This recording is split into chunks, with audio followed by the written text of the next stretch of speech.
வாங்க வாங்க வாங்க வணக்கம் சார். என்ன சாப்பிடுறீங்க? ஒரே ஒரு ஊத்தப்ப வேணுங்க. ஒரு நிமிஷங்க முடிச்ச கேட்டு போங்க. சொல்லுங்க. என்ன பண்றீங்க? ஒரு சம்பு தண்ணி எடுத்துக்கங்க.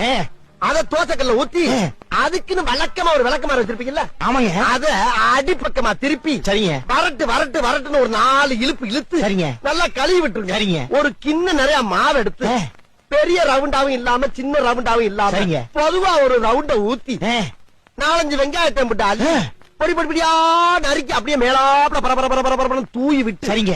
ஒரு நீளமான கேரட் எடுத்து அதையும் பொடி பொடியா நறுக்கி சரிங்க. அப்படியே மேலாப்ல பரபரப்பா தூவி விட்டு சரிங்க. ஒரு 16 கரண்டி நெய் எடுத்து சரிங்க. அதுல 6 கரண்டி நெய்ய உள் சைடு அப்படியே லேசா விளாவி விட்டு சரிங்க. 10 கரண்டி நெய்ய தோசைக்கு வெளி சைடு அப்படியே மேலாப்ல விளாவி விட்டு சரிங்க. இட்லி பொடி இருக்கு பாத்தீங்களா?